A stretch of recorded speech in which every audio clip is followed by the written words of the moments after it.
Bonjour à toutes et à tous. Tout d'abord, merci de suivre ce premier webcast de la division Answer IT Security. La première thématique que nous avons souhaité aborder est celle de la cybersécurité. En effet, on entend de plus en plus parler de cette problématique, que ce soit au sein des médias, ou bien des réseaux sociaux, ou encore des articles issus de la presse, qu'elle soit spécialisée ou plus grand public. Mais au final, qu'est-ce qui se cache derrière ces termes à la mode que sont APT, cyberattaque ou bien cyberconflit?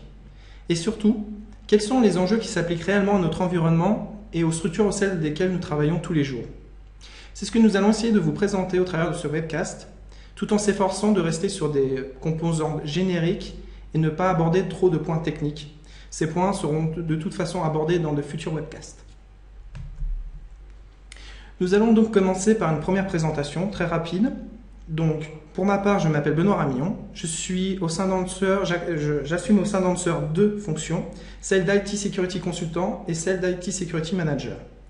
D'un point de vue background, j'ai une longue expérience d'un point de vue technique puisque j'ai commencé ma carrière directement au sein de sociétés d'intégration. Tout au début en France, puis en Suisse. Bonjour à toutes et à tous, je m'appelle Julien Bouillot. J'occupe au sein d'Answer la fonction d'IT Security Consultant. Pour ma part, mon background est plus mixte. J'ai une expérience à la fois en intégration, mais aussi en client final, en tant que responsable du système d'information. Concernant l'agenda de ce webcast, nous avons décidé de faire un agenda très concis en 3 phases, très simples. Tout d'abord, nous allons aborder les enjeux et les organisations et l'organisation des différents cyberattaquants. Puis, mon collègue Julien abordera quelques chiffres afin d'amener une certaine réalité à tous ces mots de type cyberattaque, cyberconflit. Et enfin, nous aborderons quelques points d'amélioration. Donc, ce qu'il faut savoir, c'est que la notion de cybersécurité renvoie à plusieurs composantes, comme ce cloud vous le montre, ce cloud de mots. Et nous allons essayer de ne pas rentrer dans trop de détails, mais vraiment de vous présenter les composantes principales. Mais pour commencer, on va vous donner 2 définitions. La première est celle du cyberespace. Comme souvent, dans tout ce qui est milieu récent, il n'y a pas encore de définition réellement universelle. La définition du cyberespace diffère selon les pays et aussi selon les organismes. Vous pouvez vous rendre sur le lien qui se trouve sur le slide et qui vous montreront les définitions selon les pays et aussi selon les organismes, type ISO, etc. Vous pouvez également lire notre définition, je ne vais pas vous la lire, mais ce qu'il faut retenir, c'est qu'il s'agit principalement d'un environnement complexe, virtuel et complexe, qui est issu directement de l'interaction des personnes, des logiciels et des services. Alors bien entendu, notre définition est amenée à évoluer en fonction à la fois du monde de l'entreprise, mais aussi du monde des cybercriminels qui nous amèneront à considérer de nouvelles cibles et éventuellement de nouveaux problèmes à régler. Maintenant, une deuxième définition, celle de la cybersécurité. Là encore, il n'existe pas encore de définition universelle, mais il est clair qu'une idée commune tend à se dégager. L'idée est la suivante, c'est que la cybersécurité est un ensemble de technologies, de processus et de pratiques qui visent à protéger le cyberespace, que ce soit contre les attaques, les dommages ou des accès non autorisés. Donc de manière beaucoup plus générale, en fait, on va inclure dans la cybersécurité, bien sûr, les ressources technologiques, mais aussi les best practices, la gestion des risques, la formation, que ce soit des administrateurs ou bien des utilisateurs, ce qu'on appelle le security awareness. Le but final est donc de protéger nos équipements informatiques connectés au sens large, donc ça inclut bien entendu tout ce qui est périphérique mobile, etc. Et de protéger tout ce qui est une valeur pour notre entreprise. Maintenant, on va aborder rapidement les différents acteurs des cyberattaques. On peut catégoriser les acteurs de différentes façons. En fonction de la relation avec la cible, on parle alors d'acteurs qui sont soit externes, soit internes, soit des partenaires. Ce qu'il faut savoir, c'est que ce sont les acteurs internes qui représentent la majorité des incidents, mais pas forcément la majorité des fuites de données. Après, on peut aussi classer les acteurs en fonction de leur motivation et des objectifs recherchés. C'est comme ça que nous allons aborder notre webcast. Donc on parle en gros de 4 acteurs différents de 4 motivations différentes. Pardon. La première, c'est la cybercriminalité, qui peut être organisée ou non. Ensuite, le cyberterrorisme, qui là va renvoyer à une utilisation de l'information à des fins de propagande. On parle également de cyberespionnage, qui peut être issu du monde privé, étatique, voire autre. Et enfin des cyberconflits, qui est une catégorie qui est assez particulière, assez à part, puisque cela se traduit par un État ou bien un groupement étatique qui attaque un autre État. Les cibles des cyberattaques sont variées. Les acteurs sont variés, les enjeux sont variés, et de ce fait découlent également des cibles variées, des méthodologies variées et des organisations qui le sont tout autant. Une idée reçue qu'il faut oublier, c'est que seules les entreprises de grande taille et de forte valeur ajoutée sont des cibles. En effet, ce sont souvent ces sociétés qui sont des cibles des APT. Et ce qu'il faut bien comprendre, c'est que les cyberattaques ne sont pas que des APT. On va le voir un peu plus loin, mais également la majorité des cyberattaques sont des attaques industrialisées. Il faut également prendre conscience que toute entreprise ayant un système d'information est une cible. Seuls les enjeux des cyberattaquants changent. Par exemple, dès qu'on a un système d'information avec des postes, on peut intéresser un cyberattaquant qui souhaite agrandir son réseau de botnet. Donc, on devient donc une cible pour lui. De façon résumée, une cyberattaque est composée de 4 choses, d'attaquants, bien entendu, de cibles, d'enjeux et enfin d'une méthodologie, d'une organisation. Les origines des cyberattaques, premièrement, la cybercriminalité. Donc en fait, ce qu'il faut retenir de la cybercriminalité, c'est que c'est un processus simple et qui est parfaitement maîtrisé par les cyberattaquants. Donc l'objectif du cyberattaquant peut être divers et varié. Ça peut être agrandir son réseau de botnet, ou bien voler des données bancaires, ça a été le cas de Zeus notamment, ou encore mener une campagne de ransomware, mettre en service un réseau, etc. Donc ce qu'il faut savoir, c'est que ce type d'attaque se décompose en 5 phases principales. La première, le choix de la cible. Donc on va notamment choisir le thème de la campagne. Par exemple, on souhaite faire une campagne contre les institutions financières, ou bien contre les institutions publiques. Ensuite, on va choisir le ou les pays, si on souhaite faire une attaque plus générale sur, par exemple, européenne, mondiale. Ensuite, on va créer la campagne. Donc, on va devoir déjà mobiliser une équipe. On peut ne pas avoir besoin de ressources supplémentaires, ou bien, en plus de son équipe actuelle, on peut avoir besoin d'autres hackers. On va choisir le vecteur d'infection. Est-ce qu'on va faire plutôt une infection par mail, type spear phishing, ou alors une infection de type waterhole, etc. Enfin, on va recenser les modules nécessaires et ensuite on va analyser si on doit faire un achat ou plutôt les développer en interne. Et ensuite, on va créer le conteneur qui va vraiment contenir la charge utile de l'attaque. Ensuite, on va passer à une phase de lancement de la campagne à proprement parler. Donc là encore, selon ce qui a été décidé lors de la création et de la planification de la campagne, on va utiliser soit du phishing, soit du spear phishing ou encore une autre méthode d'infection. On va suivre la campagne et surtout, on va l'adapter si le taux de détection est beaucoup trop important. Une fois la campagne finie, on récolte bien entendu les résultats et on les exploite. Donc on va commencer par les traiter pour analyser le contenu. On va essayer également de faire une consolidation, voire un tri. Et dans certains cas, on va enrichir les résultats via d'autres résultats obtenus. Et enfin, on va valoriser les résultats, et c'est ce qui est le plus intéressant pour les cyberattaquants, surtout obtenir une rétribution. Donc on va vendre ce qu'on a obtenu via différentes plateformes. Par exemple, si c'est des coordonnées bancaires, on peut les vendre sur des forums, etc. Ça implique également d'autres étapes, notamment par exemple le blanchiment d'argent, d'autres investissements.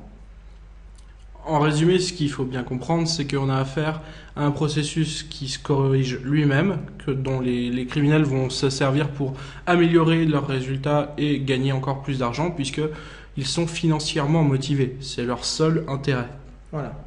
Et s'il faut garder à l'esprit, là, dans la cybercriminalité, on va surtout parler d'attaques industrialisées. C'est-à-dire que ce sont des attaques qu'on va reproduire très facilement, de manière régulière. On va changer les cibles, mais le but, c'est à partir d'une attaque, par exemple un exploit 0-day précis, essayer de le rentabiliser au maximum. Seconde section, le cyberterrorisme. Donc là, on a un cycle de vie qui est beaucoup plus court et surtout, on a un enjeu qui est tout autre. L'objectif principal ici, c'est d'obtenir la médiatisation de son message. Donc, on va commencer avec le choix du contexte médiatique. Donc, quel est le message qu'on souhaite faire passer? Ensuite, on va choisir la cible et choisir l'instant. Par exemple, on peut vouloir attaquer une institution suite à une prise d'action, de position politique, etc. Pour donner quelques exemples, des exemples de cyberterrorisme ont été par exemple l'Estonie en mai 2007, ou bien en octobre 2007, donc la même année, le site du président ukrainien qui a été attaqué. La modélisation d'attaque, et elle, ressemble beaucoup aux attaques industrialisées, puisqu'on va mobiliser une équipe, on va choisir le type d'attaque, par exemple le type DDoS, ou bien du spear phishing pour compromettre un compte et obtenir d'autres accès. On va mobiliser nos ressources, et selon la complicité de l'attaque, on va soit faire un achat, soit du développement, ou même de la location. Par exemple, dans le cadre d'un DDoS, on peut tout à fait louer le réseau de botnet d'une autre entité cybercriminelle. Enfin, la phase d'attaque à proprement parler, donc on exécute l'attaque. Surtout, on analyse la réaction de la cible et on suit la rédaction des médias, des réseaux sociaux. Le but, là encore, c'est de voir si notre message est passé. Et après, on met à profit l'aspect médiatique. C'est-à-dire que notre attaque a été discutée dans les médias, donc on va faire un communiqué de presse, on peut même faire des vidéos virales, mais surtout, on va expliquer pourquoi on a fait cette attaque et quelle est la cause défendue. Et on peut également poursuivre l'action via l'impact qu'on a provoqué chez notre cible, la menace, la peur, etc. Ce genre d'attaque, on ne sait pas exactement quand est-ce qu'elles arriveront, mais on peut être quasiment certain que suivant le contexte politique, le contexte géopolitique d'un pays donné, on peut être certain que ce genre d'attaque va arriver dans un futur plus ou moins proche à presque tous les pays. Il suffit que le bon groupe de personnes soit mobilisé pour la bonne cause qui les concerne bien sûr, et se décide à agir. Voilà. Donc là, ce qui résume l'attaque, c'est vraiment, on parle d'une attaque médiatisée, et le plus important qu'on doit retenir, c'est que l'attaque doit être assez représentative, assez violente pour qu'elle soit médiatisée, mais l'attaquant ne cherche pas ne cherche pas à faire passer le message qu'il a attaqué quelqu'un, mais il essaye de surfer sur la médiatisation de son attaque pour faire passer son message réel. Troisième catégorie, le cyberespionnage. Donc là, les acteurs peuvent être différents, multiples, mais ils ont tous un objectif en commun, obtenir un gain. Ce gain peut être de différents types, concurrentiels, technologiques, politiques, ou encore d'autres catégories. Mais vraiment, c'est ce qui est commun à cette catégorie, c'est l'obtention d'un gain. L'obtention du gain peut être d'ailleurs réalisée au travers de différentes actions, comme l'exfiltration de fichiers ou de mails. Donc là, c'est vraiment une recherche d'informations pour un gain technologique notamment. La copie des frappes clavier, l'écoute des communications VoIP, etc. Il y a beaucoup de moyens d'obtenir des informations.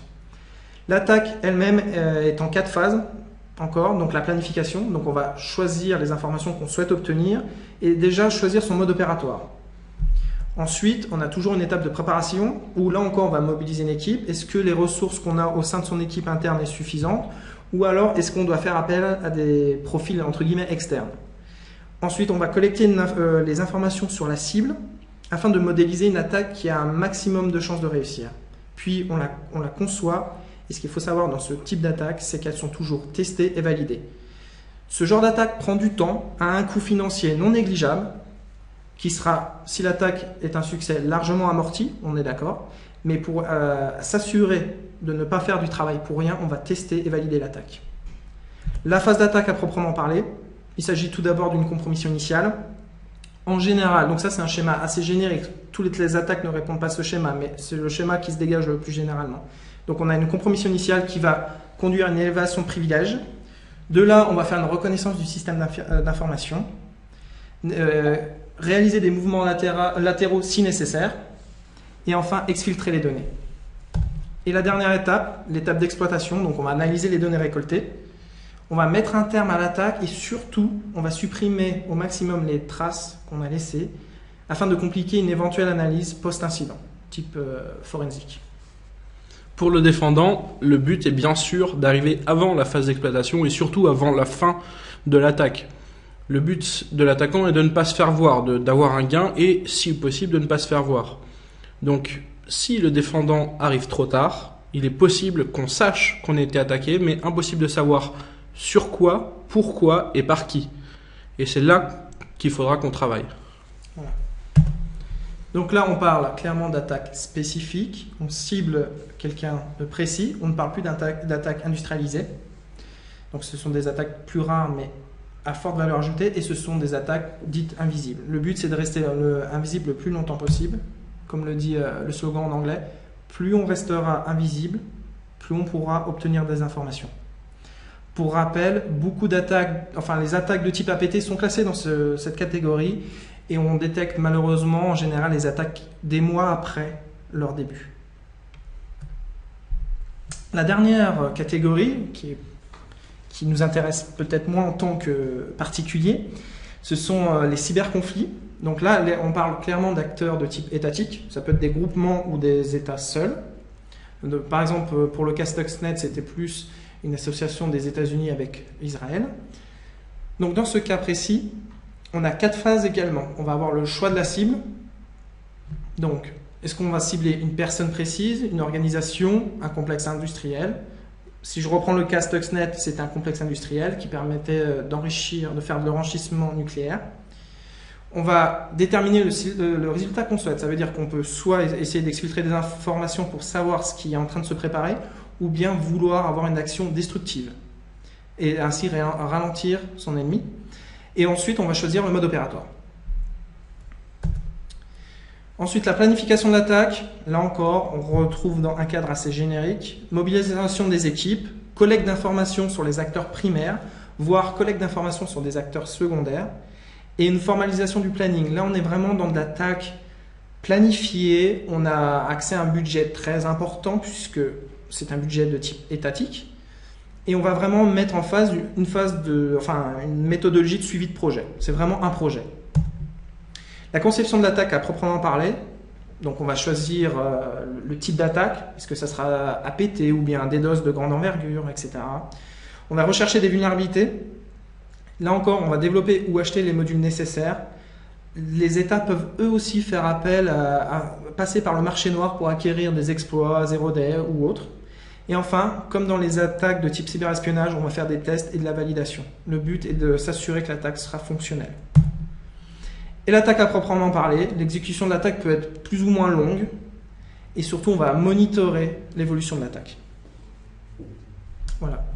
Donc là, on parle d'attaque ciblée et très très évoluée de par les moyens qui sont mis en jeu. Pour commencer à introduire la prochaine partie qui sera présentée par mon collègue, je vais vous introduire très rapidement ce qu'est la malware economy. Donc ce schéma qu'on peut trouver sur Internet est très intéressant puisqu'il représente réellement ce qu'est l'Internet.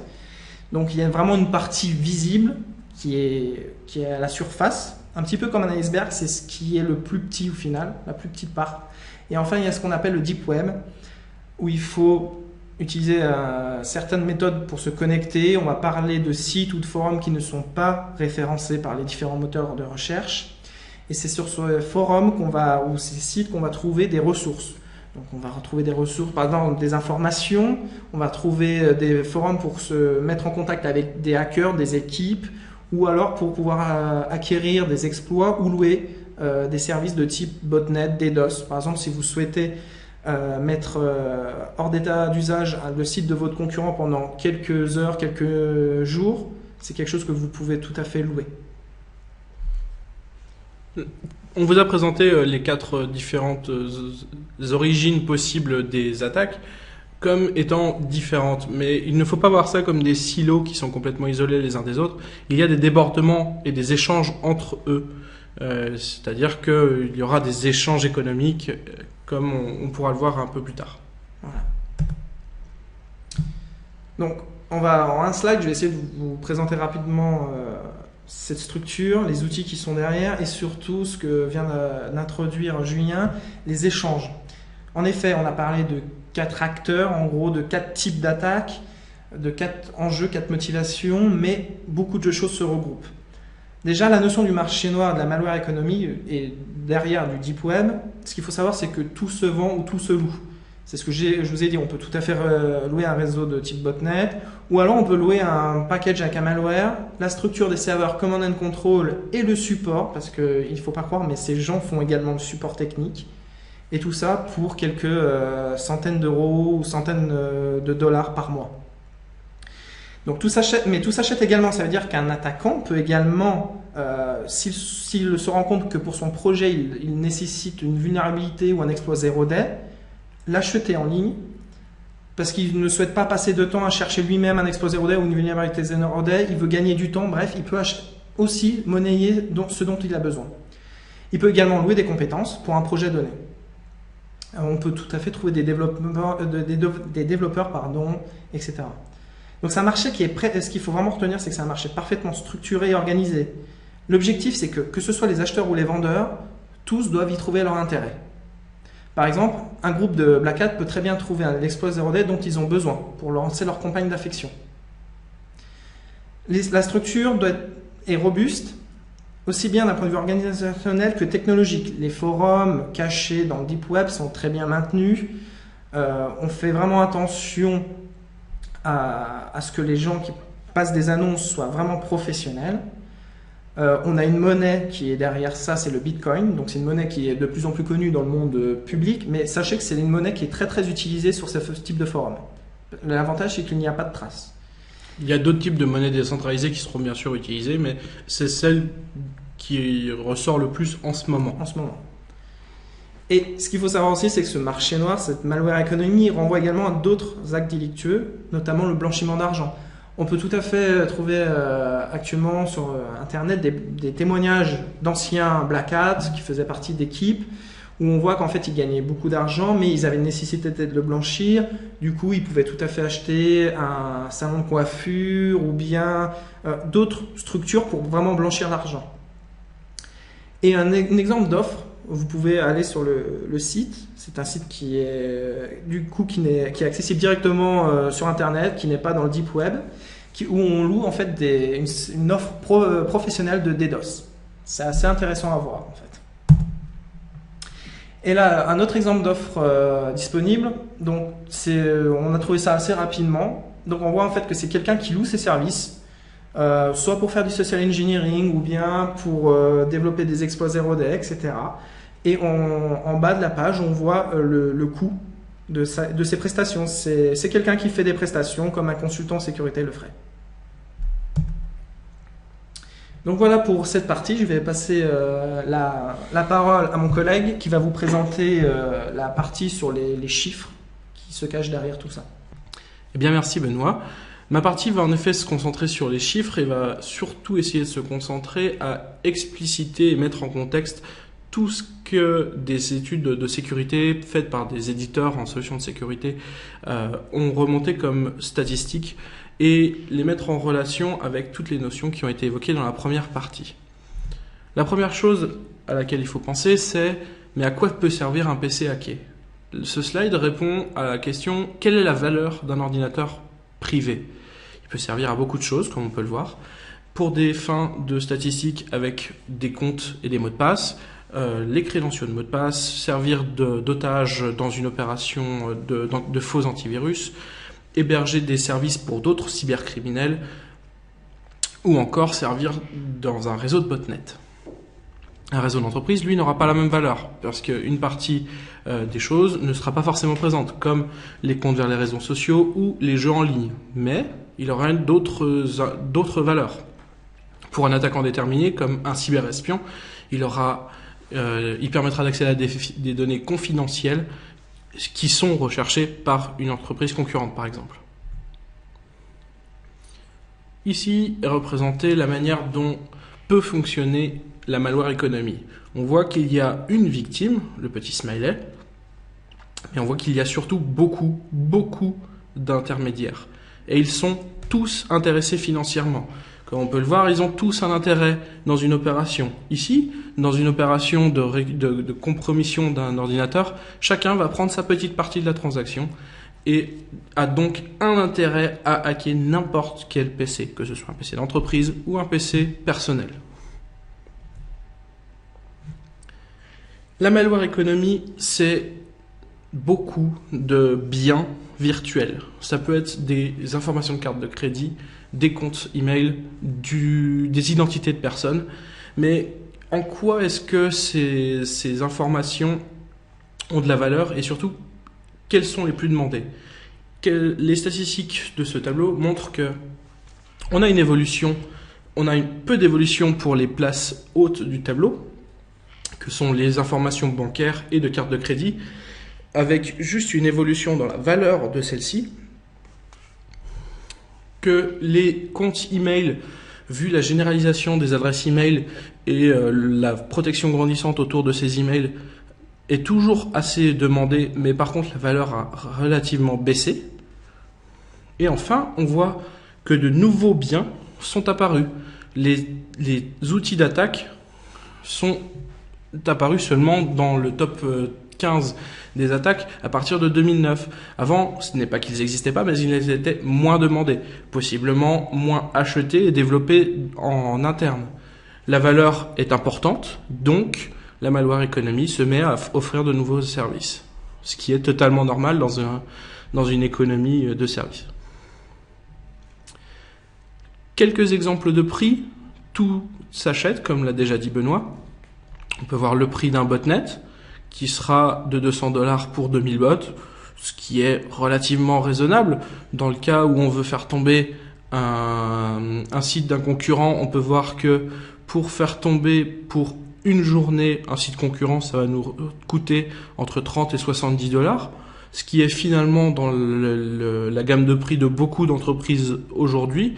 Si on a envie de faire tomber un concurrent, c'est largement possible. On n'est pas en train de parler en centaines de milliers de dollars.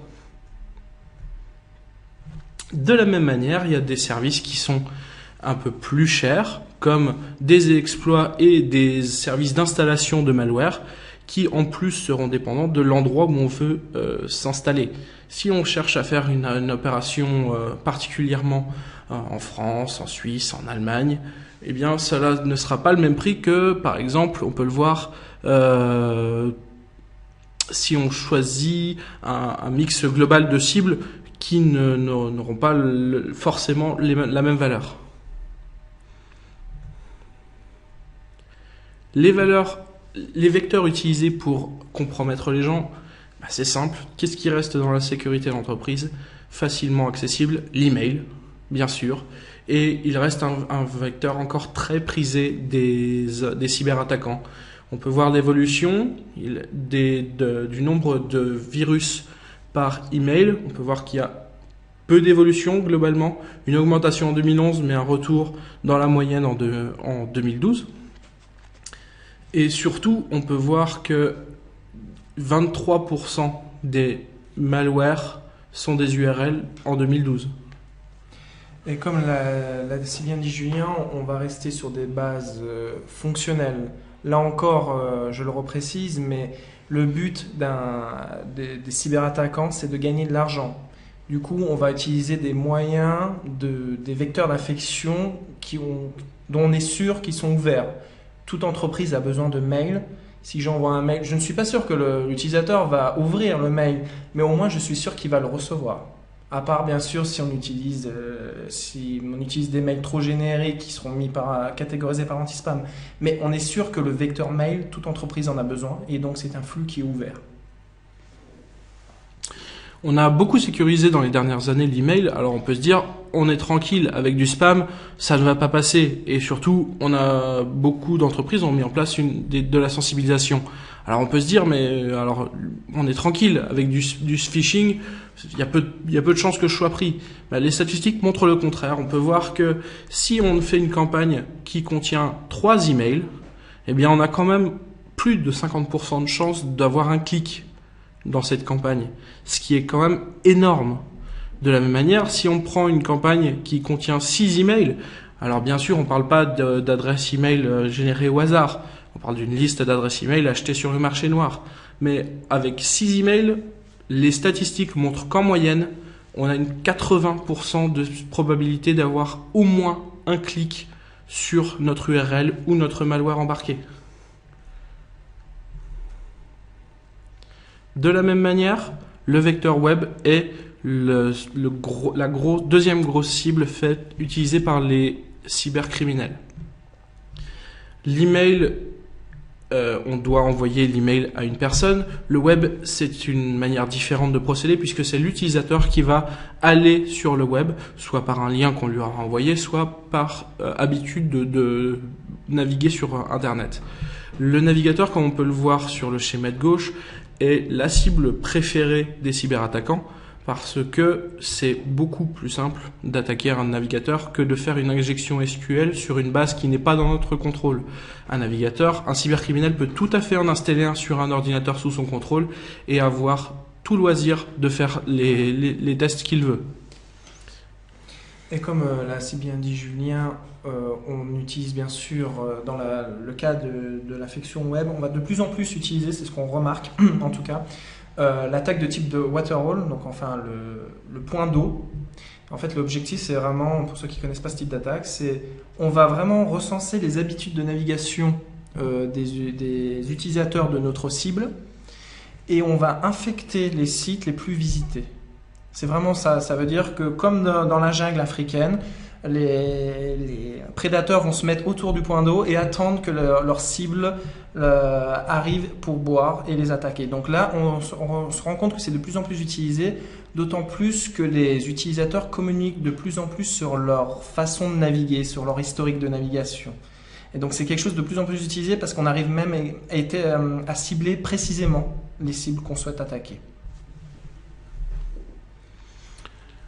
Alors, le marché de l'infection web est amené à évoluer parce que l'évolution de l'utilisation du vecteur web, elle aussi évolue. Comme on peut le voir sur des statistiques sur une année, données par StatCounter, on peut voir que la part de marché des navigateurs évolue.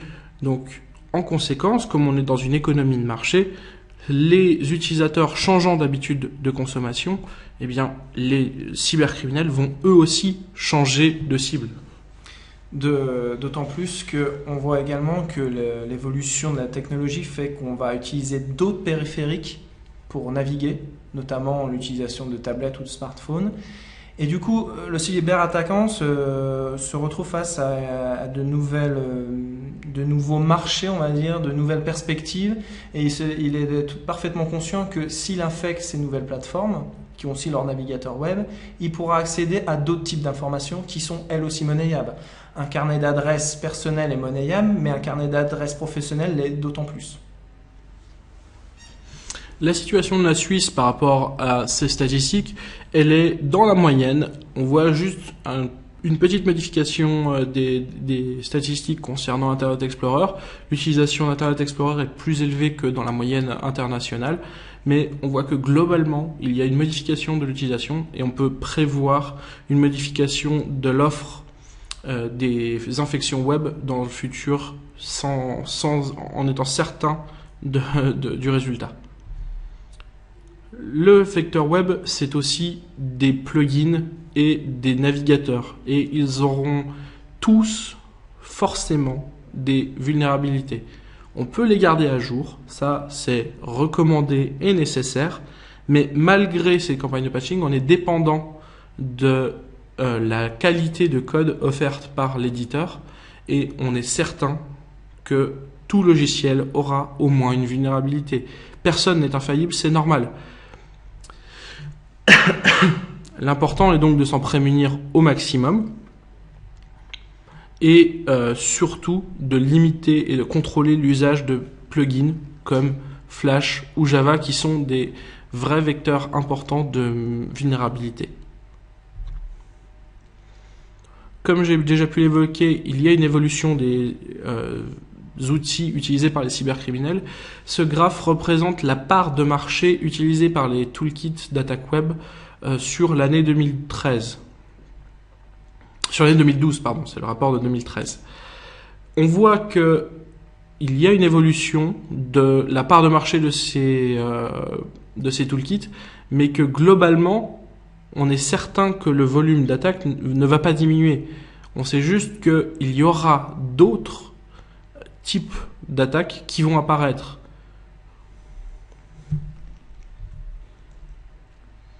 Ensuite, face à une compromission qui apparaît certaine, malheureusement, pas forcément dans l'immédiat, mais au moins dans un futur proche, il est important d'avoir un programme de réponse à incident. L'Institut SMG a fait un sondage concernant cette réponse à incident auprès d'entreprises qui ont mis en place un programme de réponse à incident. L'important pour un programme de réponse à incident est surtout qu'il soit très efficace, forcément. Mais on peut voir, d'après les statistiques, que 20% seulement des personnes répondant à ce sondage considèrent leur programme de réponse à incident comme très efficace. 60% le considèrent raisonnablement efficace, mais est-ce que on est certain de cette réponse? Est-ce qu'ils n'ont pas surévalué leur capacité les capacités de leur programme de réponse à incident? Et surtout, qu'est-ce que veut dire raisonnablement efficace? Est-ce qu'on n'empêche pas une partie de l'attaque? Est-ce qu'une partie de notre SI reste vulnérable? Là, il y a une vraie progression à faire. Les programmes de réponse à incident sont malheureusement trop peu nombreux et assez mal maîtrisés lorsqu'ils sont mis en place. Il faut absolument bien les préparer, les mettre en place et surtout les travailler, s'entraîner à les dérouler. Comme toute procédure de sécurité, comme on fait des alertes incendie dans les bâtiments. On va maintenant s'intéresser à l'évolution des cibles dans les types d'attaques et on peut voir que sur les 3 dernières années au moins, il y a relativement peu d'évolution dans la répartition entre les attaques opportunistes et les attaques ciblées. Nous avons affaire à une majorité, une très grande majorité même, d'attaques opportunistes qui peuvent être rattachées à des attaques de type industrialisé par rapport à une minorité ou une presque minorité d'attaques ciblées qui peuvent être faites soit par des cyberespions, soit par des organismes de type étatique. Ceci s'explique d'autant plus qu'une attaque industrialisée est peu coûteuse et peut être très facilement réutilisable pour d'autres cibles, alors qu'une attaque ciblée, comme on l'a déjà expliqué, est beaucoup plus coûteuse, que ce soit de type APT, cyberespionnage ou même attaque étatique. Les coûts sont encore différents entre ce type d'attaque, mais ils restent très élevés. Ensuite, on peut voir que dans les attaques, il y a par contre une vraie modification dans les cibles choisies par les attaquants. En 2008, on peut voir que l'écrasante majorité des cibles étaient constituées de serveurs. Ce qui s'expliquait puisque c'était là qu'était concentré l'ensemble des informations intéressantes et des ressources. Maintenant, avec l'évolution du parc informatique et l'évolution de l'utilisation du SI, on peut voir que les utilisateurs et les post-utilisateurs, end-user devices, sont les post-utilisateurs, les laptops et les smartphones éventuellement, constituent maintenant 90% des attaques, ce qui est révélateur de la modification qui s'est opérée dans l'utilisation qu'on a du SI. L'évolution des méthodes maintenant dans les attaques, au vu des efforts faits par les entreprises pour se sécuriser, elles s'attendent forcément à ce que les attaques qui pénètrent leur système d'information soient très évoluées ou ciblées. Ce qui, généralement, dans leur tête, veut dire la même chose. Mais au vu des statistiques ramenées par l'opérateur Verizon, on peut voir que les attaques de type low complexity, donc ce qui veut dire utilisation de méthodes basiques sans adaptation à la cible et surtout nécessitant peu de ressources, sont les plus utilisées par les attaquants pour la compromission initiale dans une fuite de données. Par exemple, ce qu'on a inclus notamment dans la partie complexité faible, c'est l'utilisation d'une souche de malware réputée, enfin déjà connue, qui serait détectée facilement par des outils de détection par signature, mais il suffit de repacker cette souche pour arriver à bypasser la majorité des produits de détection par signature, notamment des antivirus. Donc ce qu'il faut comprendre, c'est qu'on n'est pas à chaque fois entre guillemets obligé de réinventer la roue, mais parfois juste savoir tirer parti de la faiblesse des méthodes de détection, dans ce cas par signature, permet d'arriver à un résultat tout à fait efficace. Et pour aller un peu plus loin sur ces statistiques, on peut voir que même en cumulant les attaques de type moderate et high, qui veulent dire qu'on utilise des méthodes qui nécessitent beaucoup de connaissances, de l'adaptation et des méthodes ou des ressources très étendues, on peut voir qu'elles représentent une part relativement faible et surtout qu'elle est en déclin par rapport aux années précédentes. Ce qui veut dire que ça ne veut pas dire que ce ne sont pas des attaques persistantes ou ciblées. Ça veut juste dire qu'il n'est pas nécessaire pour un attaquant d'utiliser ces méthodes-là, puisqu'il va forcément aller aux méthodes les moins coûteuses pour réussir un retour sur investissement maximal. Une fois la compromission initiale réussie, il faut ensuite faire d'autres actions pour profiter du fait qu'on ait réussi à pénétrer un système d'information. Le but d'une attaque n'est pas de pénétrer dans un système d'information, mais ensuite de profiter de ses ressources, comme on a déjà pu l'évoquer. Le graphique suivant montre que les actions entreprises par les attaquants restent de complexité faible une fois la compromission initiale réussie. Ce qui veut dire que la sécurité périmétrique n'est pas suffisante en l'état, et la sécurité interne est aussi insuffisante puisqu'elle n'empêche pas la propagation d'une attaque. Enfin, la dernière chose qu'il est important de considérer pour les entreprises, c'est le temps nécessaire avant la découverte de la compromission. Les 3 étapes d'une attaque sont la compromission initiale, comme a déjà pu le dire Benoît, la découverte des ressources du système d'information et ensuite la propagation de la menace à l'intérieur du système d'information. On peut voir que pour toutes les étapes, il y a un nombre beaucoup trop important, au-delà de ce qui veut dire au-delà de 40 voire 50% des attaques qui est découverte des mois après la compromission initiale. Ce qui pour une entreprise est totalement inadmissible. Il est important dans toutes les étapes d'une attaque de réagir très rapidement afin de limiter l'impact de l'attaque. En résumé, ce qu'on peut dire, c'est qu'une fois que les cyberattaquants ont réussi à percer la défense périmétrique, le système d'information est malheureusement livré à lui-même dans la plupart des cas, et il est très dur de détecter une attaque qui a réussi à compromettre le système d'information. Donc il est très important de driller tout ce qui est technique de réponse à incident, mais aussi pour pouvoir les appliquer, il va falloir, mais comme on le verra dans les points d'amélioration un peu plus tard, développer ses capacités de détection. La dernière chose à retenir sur ce slide, c'est que ça veut dire que pour un attaquant, une fois implanté, il a tout le loisir de se propager et de sortir l'information. La plupart du temps, donc dans la majorité des cas, il aura plusieurs semaines avant que son attaque soit découverte. Ce qui lui laisse largement le temps de profiter de la compromission. Dans la pensée générale, il est d'habitude de dire que les serveurs de command and control, donc les serveurs qui servent à contrôler un malware une fois implanté, sont installés en Russie ou en Chine, parce que ce sont des groupements... Ce sont des idées reçues. Oui, ce sont des idées reçues, tout à fait. Et des idées reçues qui sont aussi largement véhiculées par les médias, mais comme va vous le montrer Julien, les statistiques prouvent que ces idées restent des idées reçues. Dans une étude faite sur l'année 2012, l'éditeur FireEye montre que les serveurs de contrôle et de commande des plus grands réseaux de malware en cours sont situés dans 184 pays différents, ce qui représente une augmentation de 41% par rapport à l'année précédente. Ce qui est révélateur du fait qu'il n'est plus intéressant pour un attaquant de concentrer toute son architecture de contrôle dans un seul pays.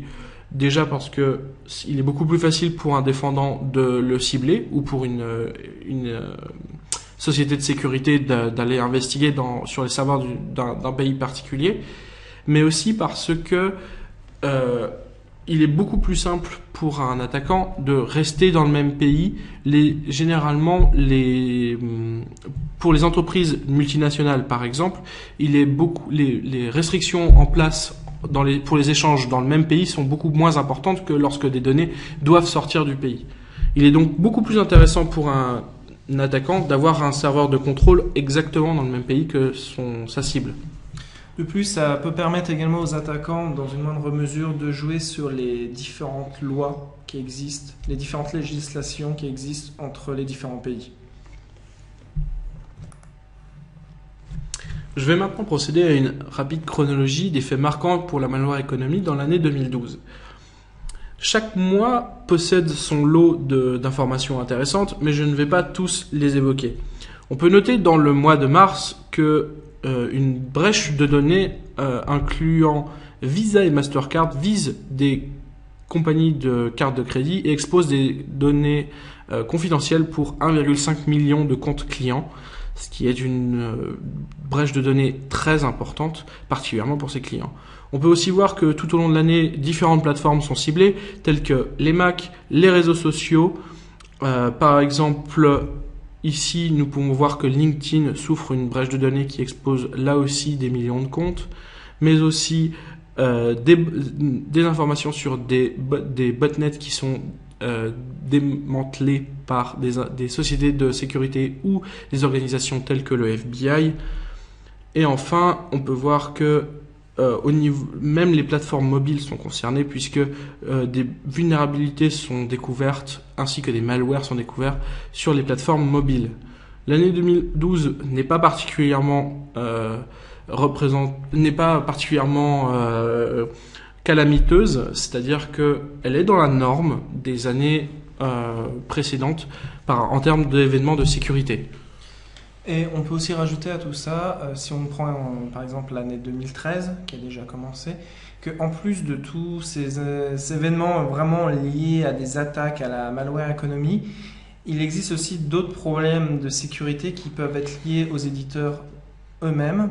Notamment si on prend l'exemple en 2013 de Motorola, on a découvert que Motorola transférait des données confidentielles, aussi bien sur les téléphones grand public, les smartphones grand public que professionnels.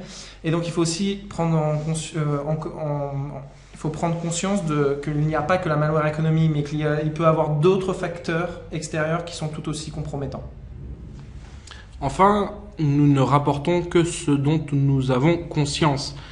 Nous ne parlons que des événements de sécurité qui sont sortis dans les médias. Il peut y avoir des informations qui sont sous non-disclosure agreement ou alors des informations qui n'ont pas encore été découvertes par les firmes de sécurité mais qui sont activement exploitées par la malware, par les cybercriminels. Maintenant que nous avons fait le tour de toutes ces statistiques et de l'actualité 2012, nous allons nous intéresser au cas de la Suisse et plus particulièrement à son classement par rapport au reste du monde. L'éditeur Sophos nous montre que la Suisse est un pays relativement sûr avec d'autres pays comme le Royaume-Uni ou les États-Unis, contrairement à des pays comme le Mexique, Taïwan ou les Philippines qui se montrent comme des pays très dangereux pour les attaques de PC. Malgré cette statistique encourageante, un article paru dans le blog McAfee montre que la Suisse fait quand même partie des 10 pays hébergeant le plus de serveurs de contrôle pour les malwares les plus connus en ce moment. C'est donc un constat assez mitigé pour la Suisse. Et il est important maintenant de recadrer la Suisse par rapport à la perte de données. La Suisse, par rapport au reste du monde, est dans la moyenne, aussi bien en termes de nombre d'internautes victimes de cybercriminalité durant leur vie que dans le temps consacré à la résolution d'un incident de cybercriminalité.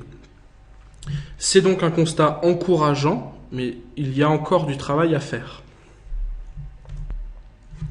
Nous avons pu, dans cette partie, faire un état des lieux de l'existant. Essayons maintenant de nous intéresser à l'avenir, qui, en l'occurrence, réside dans les données mobiles. Cisco a sorti un Networking Index qui s'intéresse au volume de données générées par les mobiles sur les années 2012 à 2017. Et nous pouvons constater que nous ferons face à une augmentation exponentielle du volume de données. De la même manière, entre 2010 et 2012, nous pouvons voir une augmentation très importante de l'offre en termes de malware mobile et on peut supposer que cette offre continuera d'augmenter avec en parallèle de l'augmentation de l'utilisation des smartphones. En effet, ce sont des cibles de choix parce qu'ils disposent d'informations équivalentes à celles des ordinateurs que nous utilisons aussi bien personnellement que dans l'entreprise, mais ils ne disposent pas encore du même niveau de sécurité. Et nous pouvons aussi voir que la consommation de données faite par ces appareils n'est pas du tout la même que celle d'un ordinateur. Les smartphones et les tablettes ne sont pas du tout utilisés uniquement pour un usage professionnel, mais aussi personnel, ce qui augmente très fortement la surface d'attaque de ces appareils. En conclusion de cette partie, nous constatons une évolution de la surface d'attaque de l'entreprise, mais malheureusement, on constate que les dépenses dans la sécurité ont, elles, très peu évolué. Les postes de dépenses des équipes de sécurité des grandes entreprises sont restés les mêmes dans les 5 dernières années et ne sont pas encore amenés à évoluer sans prise de conscience des dangers que nous avons pu évoquer.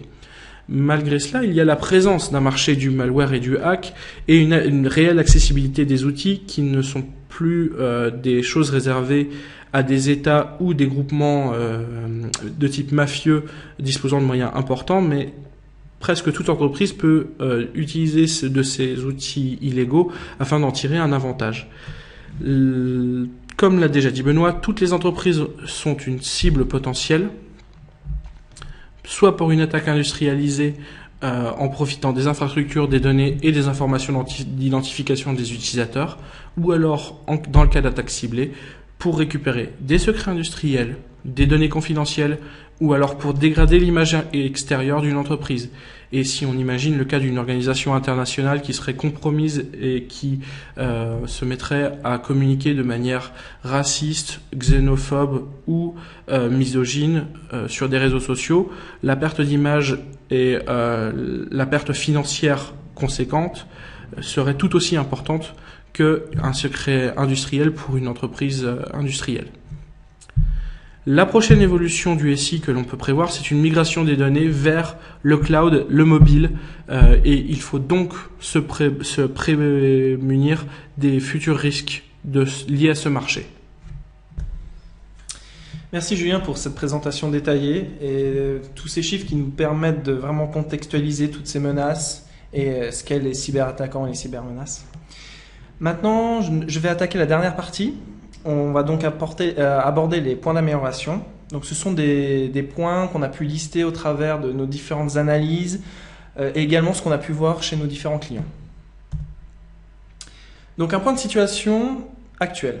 Donc, ce qu'il est important de comprendre et de prendre conscience, c'est qu'il est nécessaire de changer de paradigme.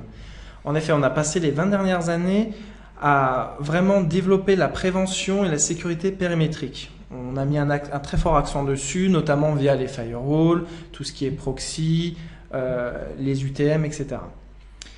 Il faut également faire un point sur la prévention par rapport à la détection.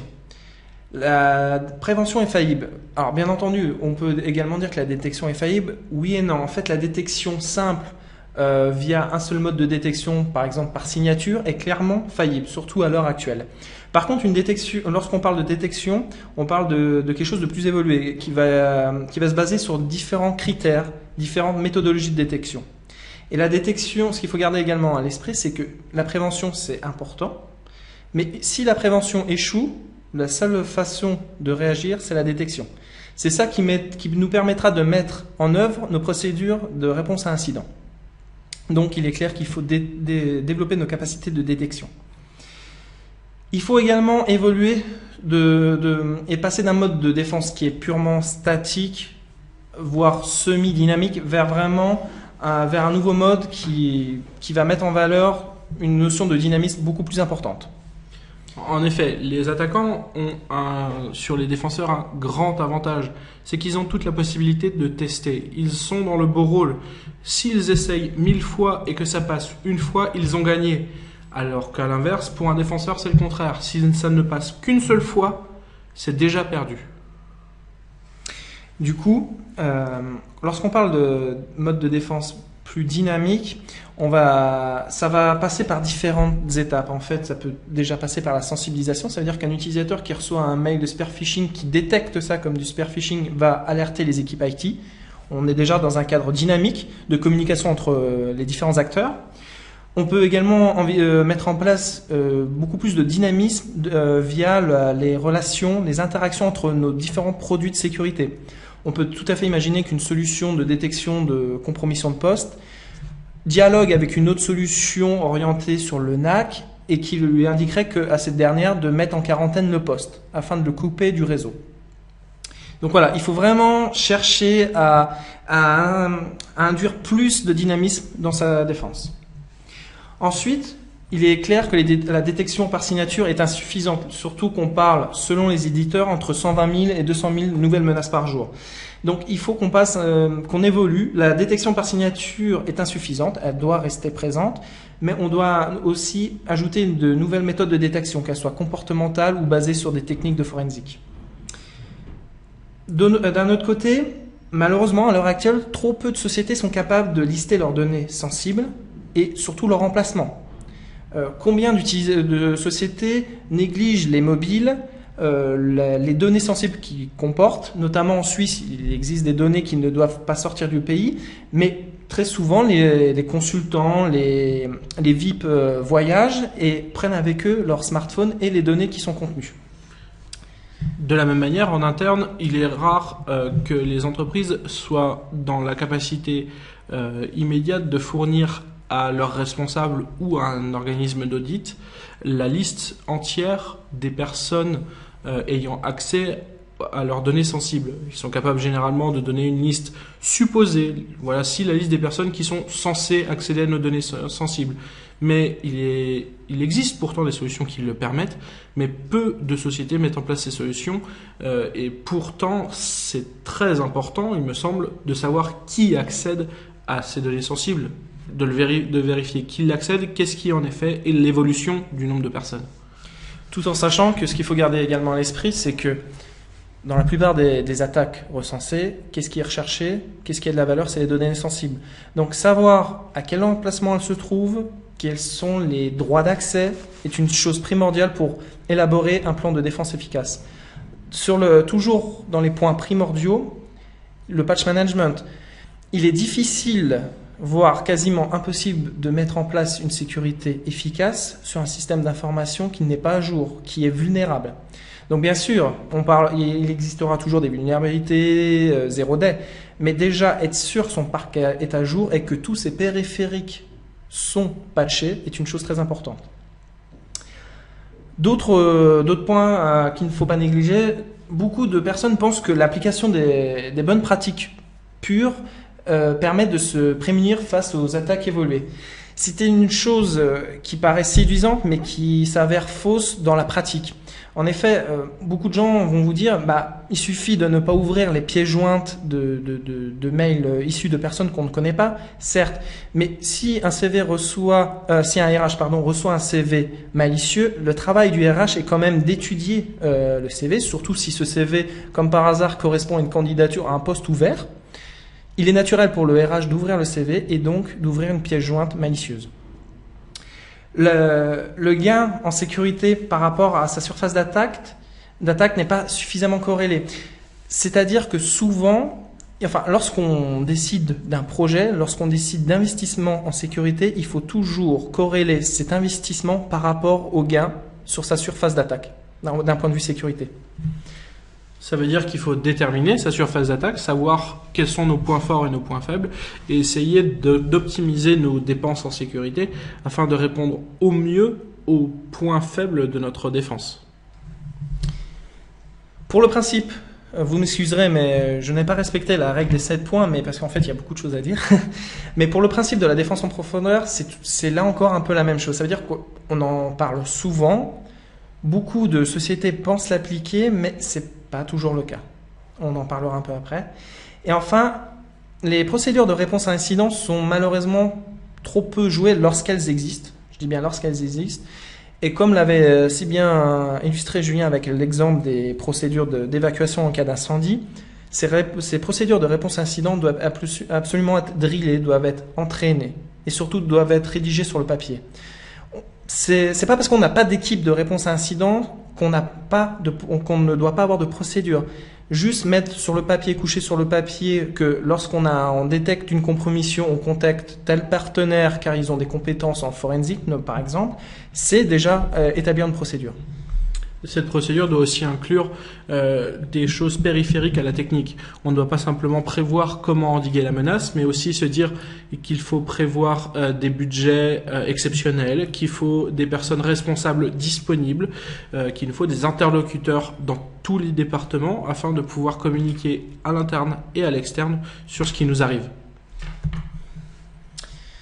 Pour revenir rapidement, mais vraiment rapidement sur le concept de la défense en profondeur, si on place le endpoint, donc le endpoint peut être un mobile, peut être un PC, peut être un laptop ou un serveur, bref une ressource, au centre de ce slide, la première couche de sécurité, là où justement on a développé, enfin on a mis l'accent durant ces 20 dernières années, c'est la défense périmétrique avec tout ce qui est firewall, proxy, anti-spam, etc.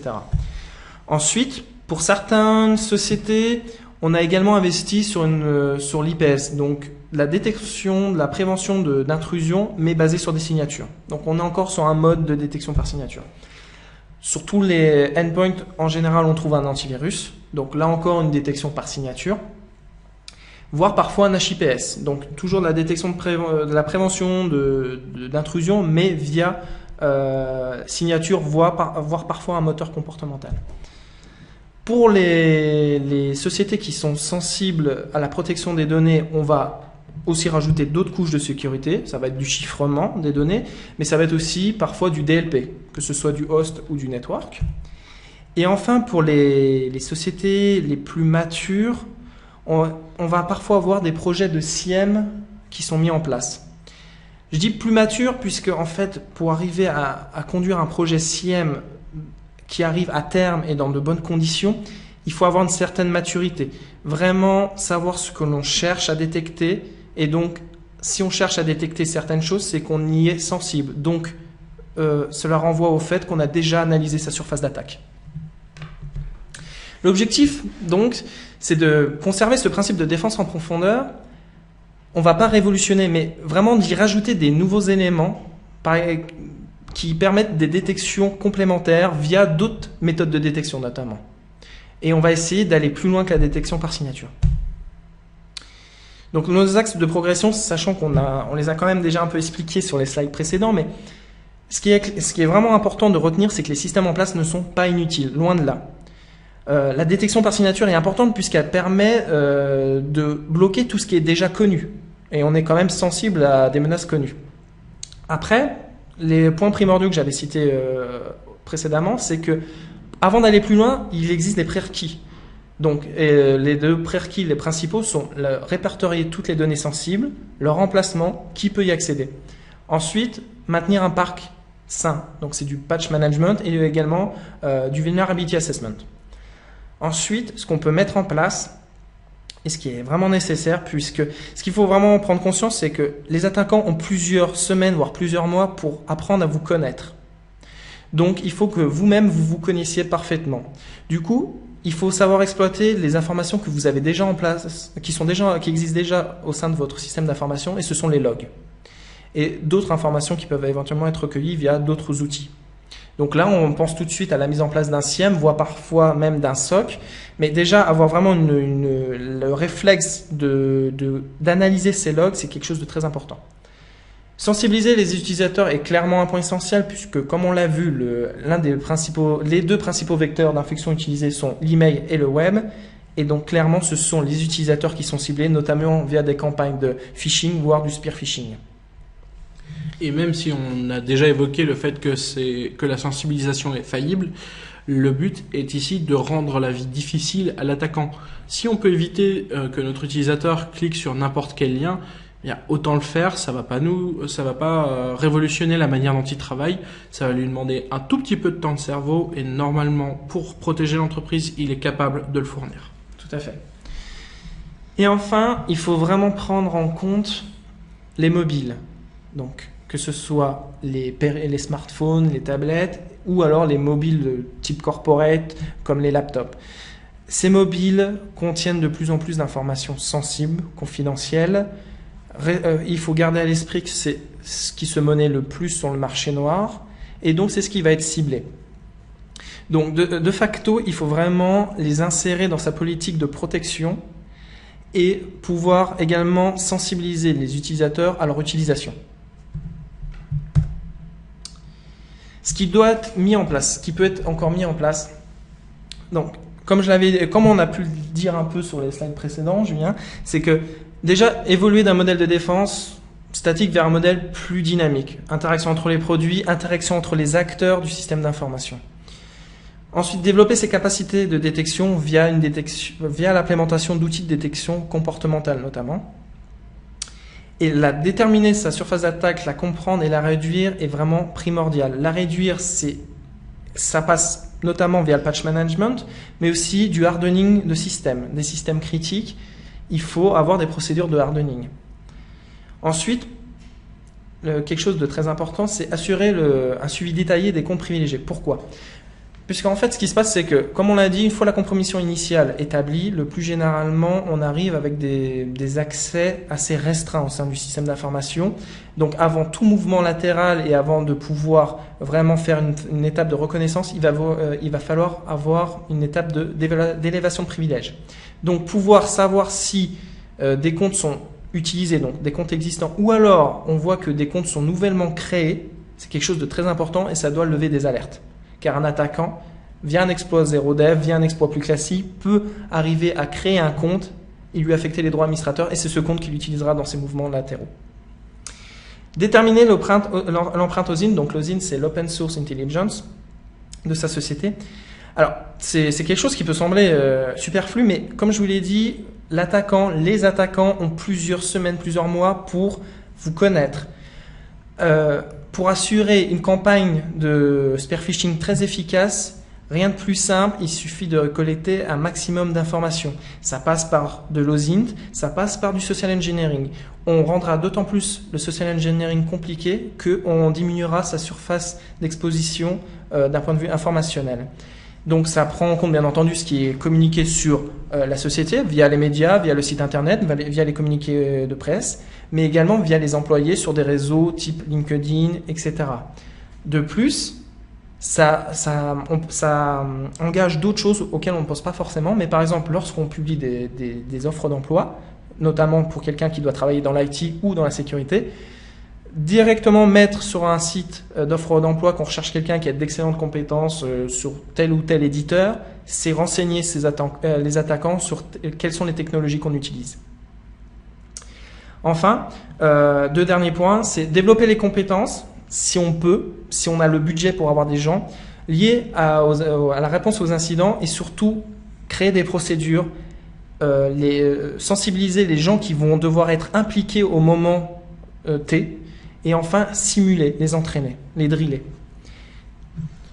Ces deux points qui sont donc déterminer sa surface d'attaque et déterminer son empreinte OSINT, et ensuite les procédures et les compétences de réponse à incident, le but est, comme une analogie avec la défense d'un château fort au Moyen-Âge, est de ralentir l'attaquant, d'être prévenu au plus tôt et de pouvoir mettre en place un maximum d'éléments pour limiter son action, ralentir son action et maximiser nos chances de défense. Notre SI et notre château fort, on doit savoir qui nous attaque et éventuellement qu'est-ce qu'il a pris dans notre SI. Voilà. Un peu comme, par analogie, ce qu'on pourrait dire, c'est avant les firewalls, on avait ce qu'on appelait les autres bastions. Bastion, ça renvoie donc bien à une notion de fortifier. C'est vraiment ça, c'est qu'on a un SI, c'est quelque chose qui vit, on a des utilisateurs qui l'utilisent, et chaque personne doit être impliquée en fait. Bien sûr, dans la réponse à l'incident, on ne va pas impliquer tout le monde, mais le fait de sensibiliser les utilisateurs va permettre déjà de réduire notre surface d'attaque. Ensuite, si on est compromis, ça peut toujours arriver, le fait d'avoir des capacités de détection supérieures va nous permettre de savoir en amont lorsqu'on est attaqué. Et enfin, lorsqu'on est attaqué, il faut savoir ce qu'il faut faire, et donc c'est là où les procédures de réponse à incident rentrent en compte. Le but, c'est vraiment, comme l'attaquant se prépare, c'est que le défenseur doit se préparer. Enfin, c'est assez logique, mais mettre en place des outils de type pentesting, mais même autres, plus réguliers, est une chose très importante. Et justement, des audits de pentesting qui incluent la notion de spear phishing est très important, car ça nous permet de savoir jusqu'où un attaquant peut aller. Ça permet de savoir ce qu'un attaquant peut collecter comme information sur l'entreprise, donc ça permet d'auditer un peu la partie OSINT. Et enfin, ça permet de voir si notre processus de sensibilisation des utilisateurs a été efficace ou pas. Enfin, un des derniers salles, le but est atteint. En fait, là, on a deux graphes qui représentent les phases d'une compromission, d'une attaque. Et ce qui est très important, c'est que la détection doit s'effectuer au plus tôt dans le cycle de vie. Le cycle de vie de quoi? De l'attaque.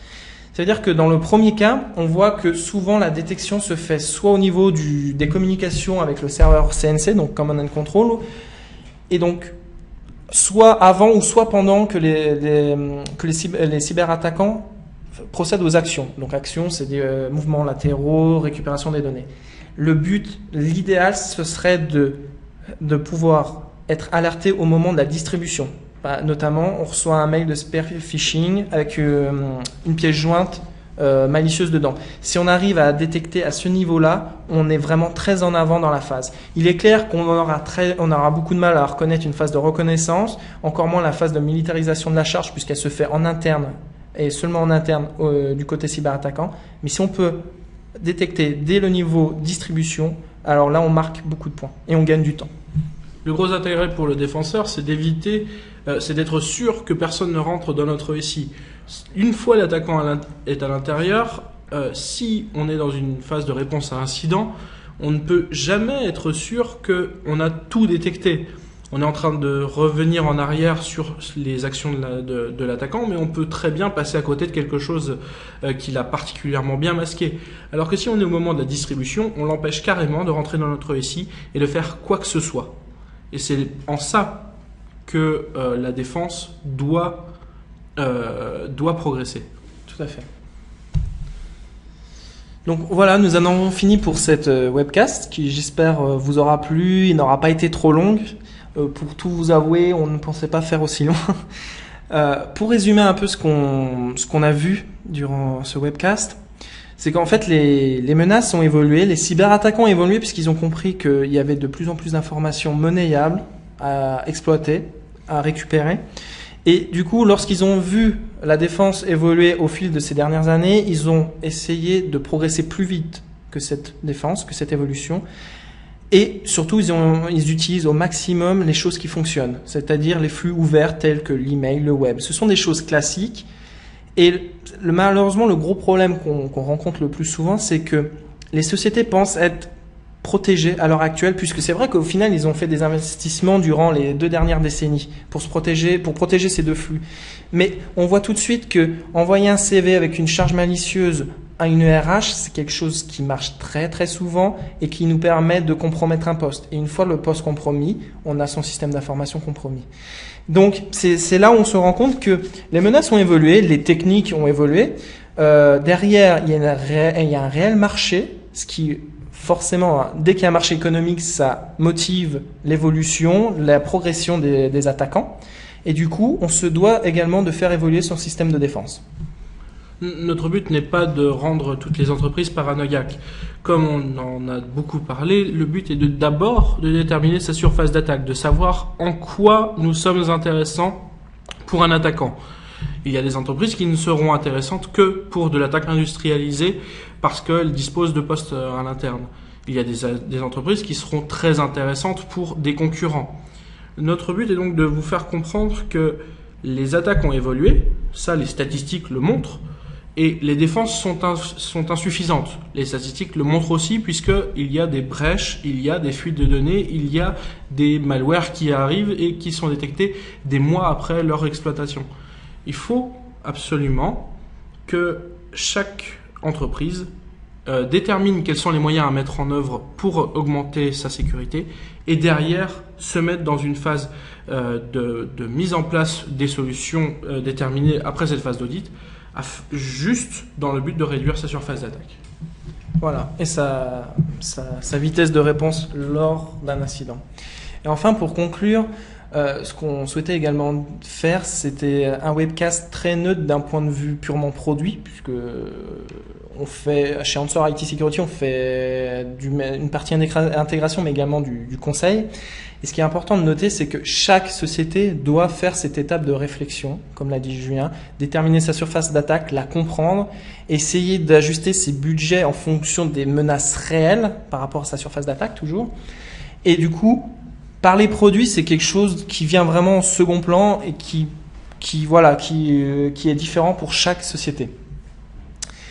Donc, sur ce constat, je vais vous laisser sur ce constat et bien sûr vous donner nos coordonnées. Donc premièrement, nous avons une adresse webcast@answersolutions.ch. Donc en fait cette adresse vous permet de nous faire part de tous vos commentaires, de ce que vous avez aimé, ce que vous n'avez pas aimé. Qu'on soit clair, c'est notre première webcast, c'est peut-être un peu long, mais le sujet est quand même important et il y a beaucoup de choses à dire. Mais on est toujours dans une phase où on souhaite s'améliorer, donc toutes vos remarques sont les bienvenues. Et dans la même lignée, en fait, nous avons créé un petit sondage sur SurfMonkey, dont vous avez l'URL, qui vous permettra, parce que nous savons tout le monde a très peu de temps, donc nous avons fait un petit sondage de 5 questions maximum, et ça vous permet déjà de donner votre avis sur le contenu de la webcast, la longueur, etc. Nous restons à votre disposition pour toute question, et puis vous souhaitons une excellente journée et une très bonne amélioration et réflexion de votre système d'information. Merci de nous avoir suivis. Bonne fin de journée ou soirée suivant l'heure à laquelle vous nous avez vus et à une prochaine.